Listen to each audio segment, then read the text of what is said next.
കോഴിക്കോട് എരഞ്ഞിപ്പാലം ലോഡ്ജിലെ യുവതിയുടെ മരണം കൊലപാതകമെന്ന് സ്ഥിരീകരണം. ഫസീലെ പ്രതി അബ്ദുൾ സനൂഫ് ശ്വാസം മുട്ടിച്ച് കൊലപ്പെടുത്തി എന്ന് പോലീസ്. പ്രതിക്കായി ലുക്കൌട്ട് നോട്ടീസ് പുറത്തിറക്കി. അഭിജിത്ത് മുഴക്കുന്ന വിവരങ്ങളുമായി ഇപ്പോൾ കോഴിക്കോട് നിന്ന് ചേരുന്നുണ്ട്. അഭിജിത്ത്, എന്തൊക്കെയാണ് വിവരങ്ങൾ?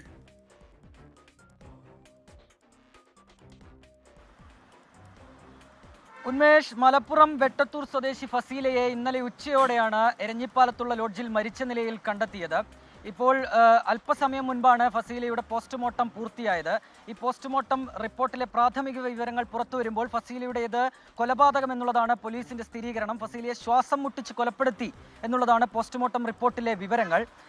ഈ ഒപ്പമുണ്ടായിരുന്ന ഈ ഫസീലയോടൊപ്പം ഈ ലോഡ്ജിൽ ഉണ്ടായിരുന്നത് തൃശൂർ സ്വദേശി അബ്ദുൾ സനൂഫാണ്. ഈ സനൂഫിനായാണ് ഇപ്പോൾ പോലീസ് അന്വേഷണം ഊർജിതമാക്കിയിട്ടുള്ളത്.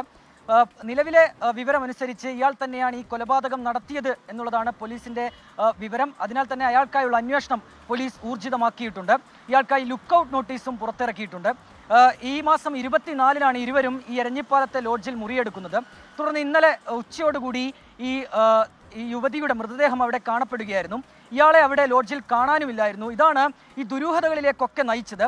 ഇയാൾ ഈ ലോഡ്ജിൽ നൽകിയ അഡ്രസ്സും വ്യാജമായിരുന്നു, അവിടെ നൽകിയ പേരും മറ്റു വിവരങ്ങളും ഒക്കെ വ്യാജമായിരുന്നു. അതിനാൽ തന്നെ ഇതൊക്കെ ഒരു ദുരൂഹതയ്ക്ക് വഴിവെച്ചു. പോലീസ് അന്വേഷണം ആരംഭിക്കുകയും ചെയ്തു. ഏതായാലും ഈ അബ്ദുൾ സനൂഫ് എന്നയാൾ പോലീസിന്റെ പിടിയിലാകേണ്ടതുണ്ട്.